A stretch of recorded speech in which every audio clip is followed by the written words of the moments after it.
Hello, everyone, and welcome to this edition of the Private Officer Beat Radio. I'm your host, Rick McCann, broadcasting live today from Studio A of our Charlotte, North Carolina corporate office. A lot happening, so sit back, strap in, and enjoy today's episode.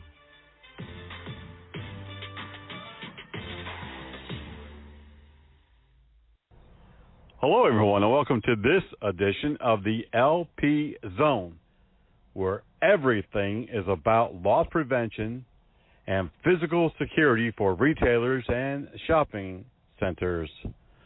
We're happy that you're here because we have an exciting topic today that we're talking about, and that is physical security and after-hour crimes. Now, here on the Loss Prevention Zone, we often talk about the retail theft aspect of the LP agent's jobs and the physical security presence of uniformed security personnel at malls and shopping centers and other retailers. But today we want to look at a little different subject, and that is how to prevent overnight burglaries, thefts, and other crimes that occur after the store has closed, or the mall, or the shopping center. Loss prevention agents and asset protection personnel have the functions of catching shoplifters and employees and maybe investigating retail fraud, credit card fraud, bad check cases, things of that nature. We really don't think a whole lot about the physical security aspect of our employer's property, although that is part of our job. Looking back into my days of being an LP agent and then a LP district manager, I remember part of my duties when I worked the closing shift was to go through and check the restrooms, the storage facilities, any type of stock room that was present, or anywhere else that a person could hide. Most retailers do not have internal security mechanisms to detect the presence of a person. In other words, many stores do not have motion sensors. Some of them do, but for the most part, stores have contacts on their doors. We're talking about security alarm contacts. And they may have a contact on the loading dock doors and maybe a glass break. Maybe. But normally speaking, many big box stores especially, and even shopping malls that do not have overnight physical security officers, do not really invest in motion sensors and other devices that can detect motion within the mall or the big box store. And the reason for that is with motion sensors, there's a high probability that you're going to have false alarms. Not one every 3 or 4 years, but probably one every 3 or 4 weeks, or even 3 or 4 days. Motion sensors have cones. They're set to be a cone, and you have invisible rays going out. And some of them are heat rays and physical sensors that detect motions of all sorts. When you have motion sensors in a commercial building, especially a big box store, a whole lot of things could really set that off. When you have motion sensors, oftentimes they are activated by air movement. You have large ducts where you're heating and cooling air is pushed through, especially in a large commercial space. That means the ductwork is actually larger than it would be in a residential or a smaller commercial space. When a motion sensor is too close to those air ducts, it can activate the motion sensor and trigger an electronic security alarm. Other things that cause motion sensors to set off and cause false alarms include things like balloons or anything that is airborne.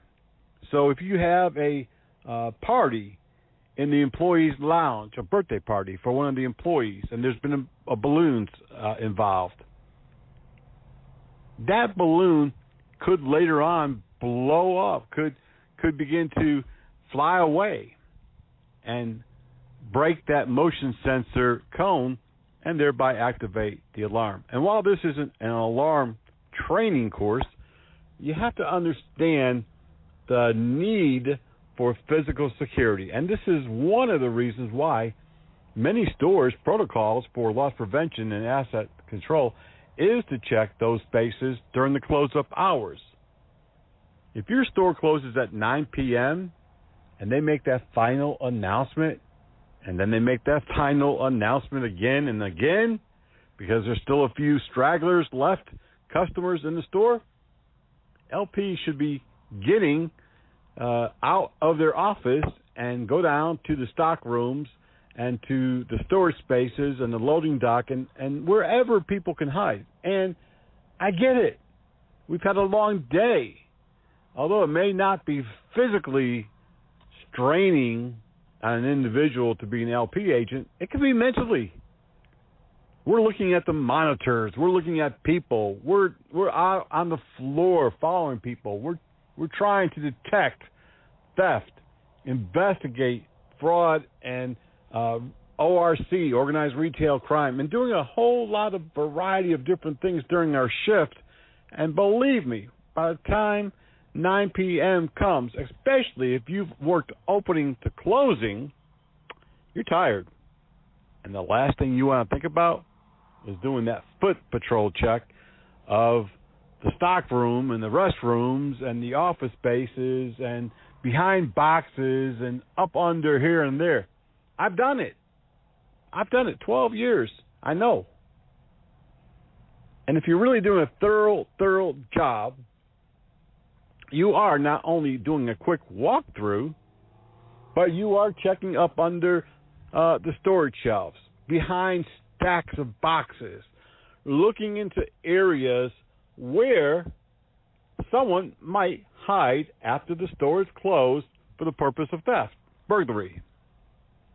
When we come back, we're going to talk about where some of those spaces are and why it's important not only for the theft aspect, but for some more serious and violent crimes that occur if we don't catch those people now. You're listening to the Private Officer Beat LP Zone.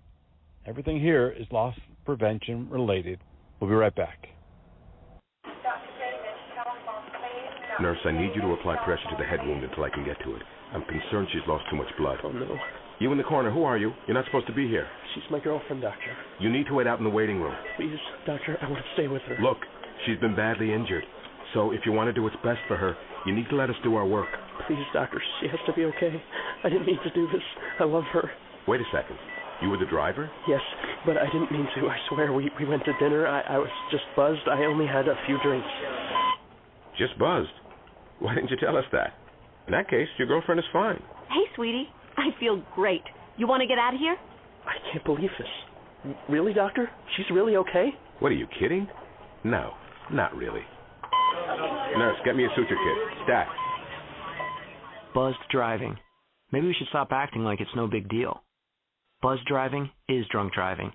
A public service announcement brought to you by the U.S. Department of Transportation, the Ad Council, and this state.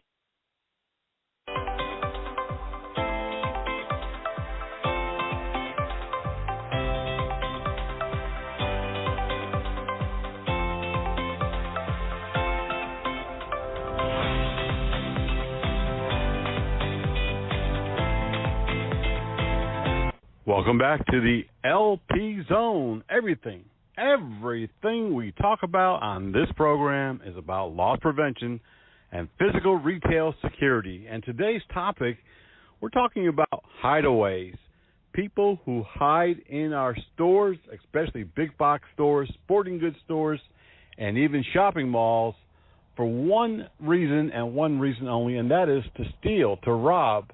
And just before going to break, I mentioned that, after working a long day, especially an opening to closing, that's about a 12 to 14-hour shift, the last thing that we really want to do is have to get out of the office, force our way to get into the stock rooms, start checking behind stacks of boxes, up under shelves, in the cracks and nooks and crannies that someone might be able to hide.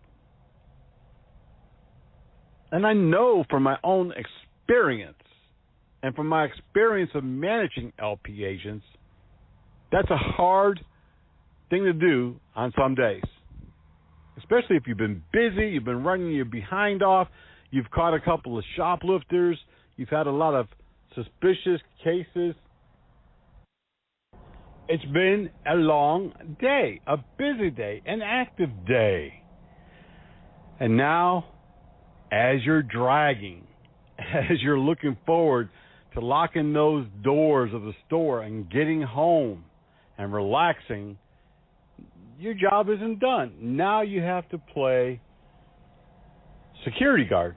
You have to do a job that really is more relatable to physical security as opposed to an LP agent or investigator. So now you have to go and make sure that no one's hiding in the store. You have to play hide and seek. You have to try to find out, is there something going on? And let's be honest, we're doing it because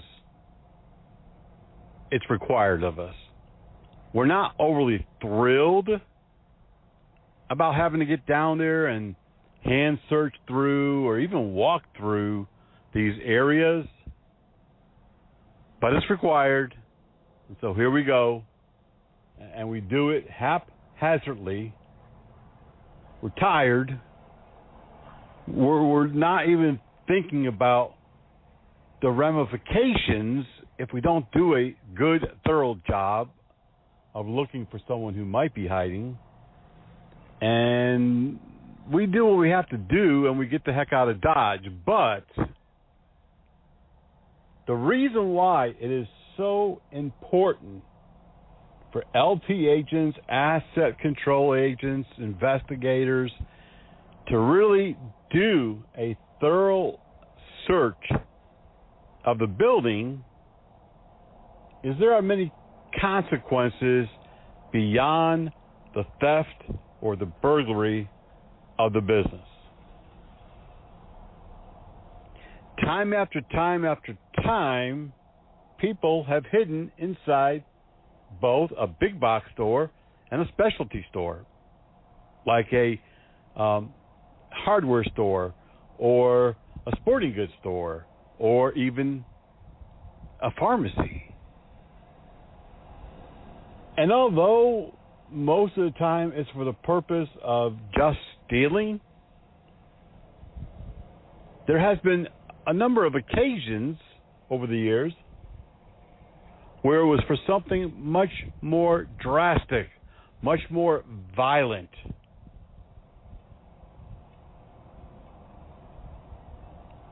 A number of years ago, a person at a specialty furniture store hid in the stock rooms, and they did have a uniformed security officer at the store, hid in the stock room and was able to roll himself up into an area rug. There was a stack of area rugs. I don't know how big they were, probably a 6x9 or something like that, maybe a 7x12, I don't know. But he was able to get in and roll himself up into that rug. And during the night, he made himself at home. And when the first manager arrived, he held a gun to her head. And he wanted her to open the safe located in the general manager's office. And she couldn't do it. She didn't have the safe code. And even if she did, she said it was a two-person code. They needed two different people there. A safety measure often used in banks and other businesses that employ a safe. So she said, no, I can't do it. It's not that I don't want to. I can't. I don't have both codes necessary to open up this lock. And the person who had stayed in the store all night, who hid, who wasn't detected, didn't believe her.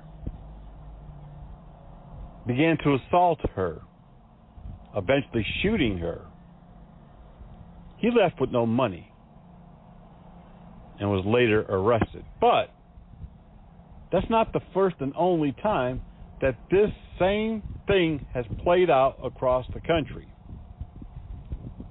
Although most people who hide in a retail store do it for theft, they have brought garbage bags or have used large trash cans that's in the store to fill up with merchandise and have someone waiting for them at the fire exit.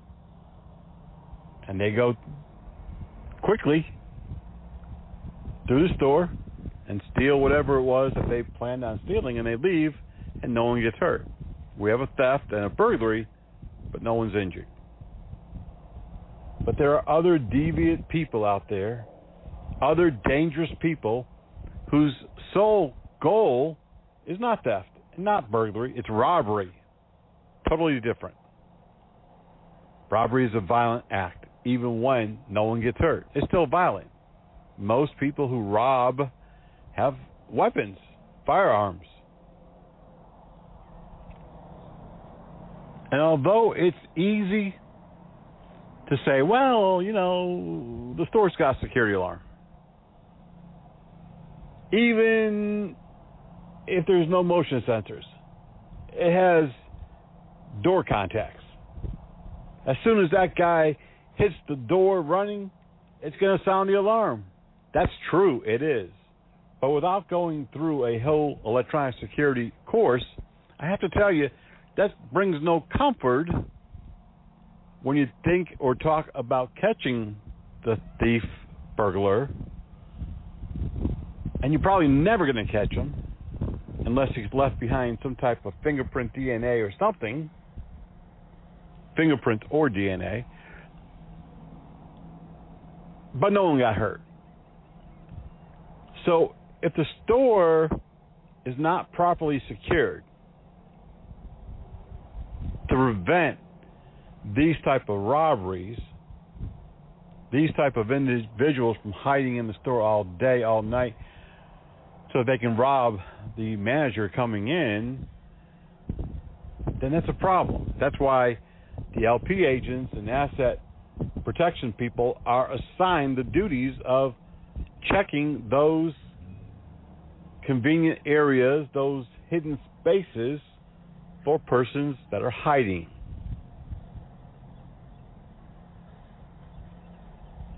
If we do a quick walkthrough and say, it's all good, I did it, it may or may not be enough. You really have to hand search. Look behind those stacks of boxes. Look under those stock shelves. Look in the closet areas, any storage area that's got a door on it. Especially look in the rest areas before you leave, the changing rooms, any offices that might not have been in use that evening. We really need to do as thorough of a check as possible. I'm not saying that you have to search, look under every corner, every crevice. Yeah, I mean, we do need to do that, but we need to at least go through and touch every area. Do our best to do a thorough check. In total, I can do the whole store, 90,000, 100,000 square foot store, like a Walmart. The average size of Walmart's about 125,000 in the supercenter. So you can do that whole area in about 10, 15 minutes. So while they're doing the final cash out, while they're doing the final cleanup of the floor, you know, if you've worked retail, they don't close the store and send everybody home. No, they close the store and tell their people to go out on the floor, fold things up, clean things up, restock sometimes, tidy things up, and then there's the cash out process. Collect the money from all the registers, bring it to the cash office, do the cash out. That's a 15 to 30 minute process. You're going to have a good 15 to 30 minutes to check, to do a physical security check of the places where someone could hide. It is extremely important to try to do your best and not just lock up and go, hey, I'm out of here, you don't need me.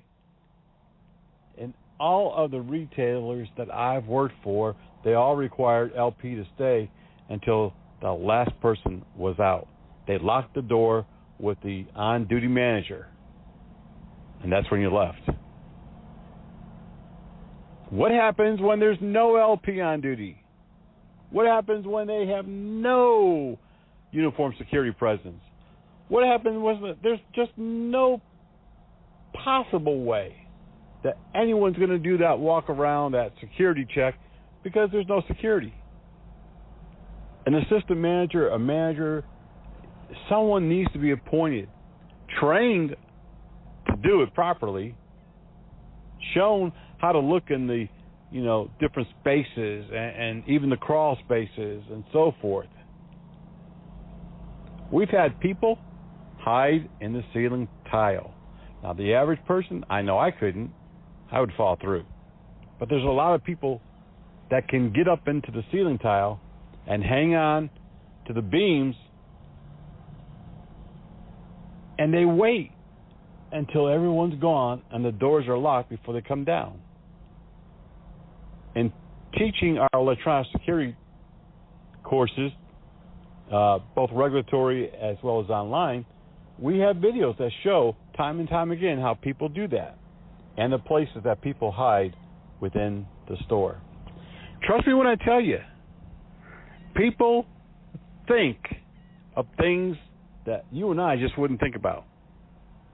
Criminals spend their days and their nights thinking about how to be more of a criminal.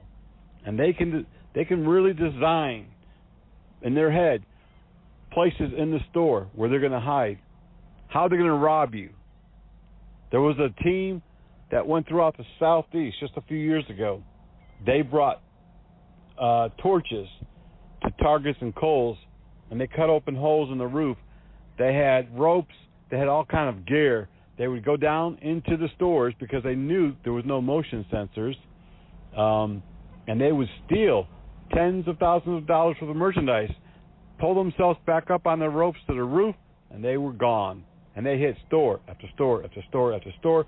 Luckily, a security officer on patrol of a shopping center spotted a suspicious vehicle behind one of those stores, called police, and that's how they got nabbed.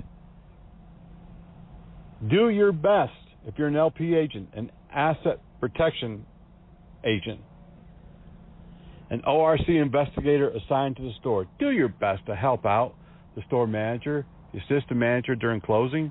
Check those spaces. You could be preventing violent robbery, a takeover robbery in the morning when the manager comes in to open up. You and I both know in the morning, usually one manager opens up, and they've got a lot of opening duties, lots of things they've got to get going. The register needs to be filled. The cash office has to be open.